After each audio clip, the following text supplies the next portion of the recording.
Actually এই যে ঘটনা ঘটলো, দুর্ঘটনা ঘটলো বা ইচ্ছাকৃত হোক বা অনিচ্ছাকৃত হোক, এটা কিন্তু খুব সহজে নিয়ন্ত্রণ করা যেত। কিন্তু এখানে সিভিল এভিয়েশন এবং আমাদের বাংলাদেশ বিমান হ্যান্ডলিং এজেন্ট যারা আছেন, ওনারা যদি তৎপর হতেন সঙ্গে সঙ্গে অ্যাটলিস্ট যেখানে অলমোস্ট ধ্বংস হয়ে গেছে কিছুটা হলো নিয়ন্ত্রণে আসতো। এখন দেখা গেছে অলমোস্ট 90 থেকে 95% শেষ হয়ে গেছে। এর দায়ভার নিতে হবে একমাত্র সিভিল এভিয়েশন এবং বাংলাদেশ বিমান হ্যান্ডলিং এজেন্টকে, কেননা তাদের নিজস্ব ফায়ার সার্ভিস আছে। পাশাপাশি আমাদের 37টা ইউনিট আসছে, তারা কেন নিয়ন্ত্রণ করতে পারল না সহজে? তাহলে এই দুর্বলতা কাদের? অবশ্যই এটা ম্যানেজমেন্টের। এই দুর্বল ম্যানেজমেন্টের কারণেই এই অবস্থা। পদ্মা সেতু, মেট্রো রেল এবং এলিভেটেড এক্সপ্রেসওয়ে নির্মাণের গর্বিত অংশীদার বসুন্ধরা সিমেন্ট। এইটার কারণে বাংলাদেশের ভাবমূর্তি ওয়ার্ল্ডের সবচেয়ে ক্ষতিগ্রস্ত হবে। কারণ বায়াররা যারা ইনভেস্ট করবে এরা মনে হয় না যে আর এখানে সহজে আসবে। কারণ এত বড় দুর্ঘটনা আমার মনে হয় বাংলাদেশের ইতিহাসে প্রথম, বিশেষ করে এয়ারপোর্ট এরিয়া।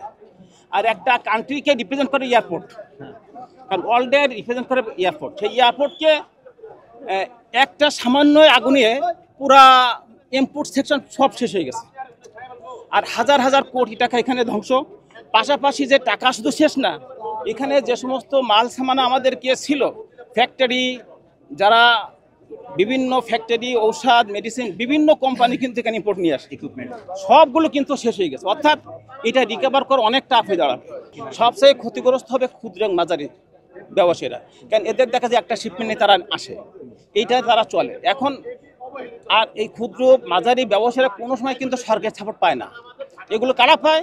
রাঘব বোয়ালরা। এটা আমরা সবাই জানি, কারণ রাঘব বোয়ালরা সব জায়গায় গেইন করবে। আমাদের উপদেষ্টা সাহেব বলে ফেললেন যে 9টার মধ্যে কমপ্লিট হয়ে গেছে, ফ্ল্যাট উঠতেছে, ফাইন কথা। এখনো ধোয়া ওড়ে, দেখছেন, এখনো ভিতর থেকে ধোয়া ওড়ে। তাহলে আমাদের ম্যানেজমেন্ট কোথায় আছে? একটা এয়ারপোর্ট সেন্সিটিভ এরিয়া, এই সেন্সিটিভ এরিয়ার মধ্যে যদি আমরা তাৎক্ষণিক ব্যবস্থা না নিতে পারি, এর দায়ভার কে নিবে? এই দায়ভার ফার্স্ট নেবে সিভিল এভিয়েশন, ফার্স্ট নেবে বিমান হ্যান্ডলিং এজেন্ট, এবং সরকার নিজে নিতে হবে। কারণ এর জন্য সম্পূর্ণ দায়ী এখন সরকার উপর চলে যাবে। হাজার হাজার কোটি টাকার সম্পদ। আর শুধু সরকার এর সাথে টাকা সম্পর্ক না, হাজার হাজার লোক কিন্তু জড়িত।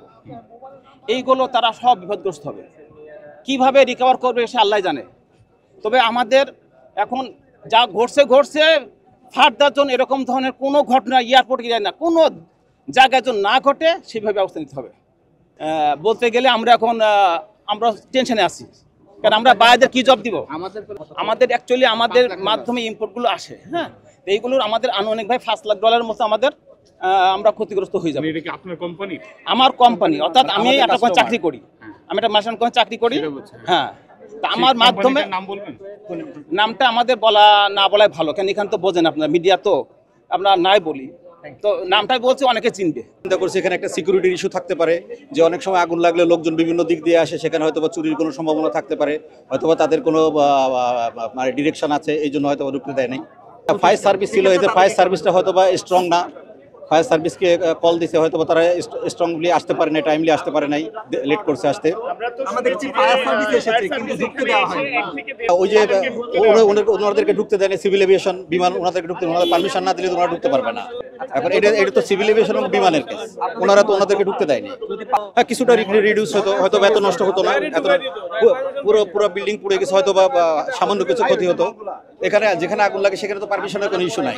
আগুনটা লাগছে এই জায়গায়, এই বিল্ডিং এ, প্রথমে আগুন লাগছে, লাগার পরে আস্তে আস্তে এটা সরে ভিতরে 4-5টা হলো আছে, ফায়ার সার্ভিস আছে, বিমানে ফায়ার সার্ভিস। তারা কি করলো?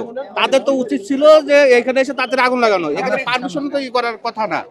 আগুনটা লাগার পরে এদের একটা গাফিলতি আছে, এদের টোটাল গাফিলতি ছাড়া এটা হয় না। কারণ এই বিল্ডিং থেকে আগুন এত করে ছড়ানো, আস্তে আস্তে একবারে তো ছড়ায় নাই, অনেকক্ষণ লাগছে। তারা কি করলো?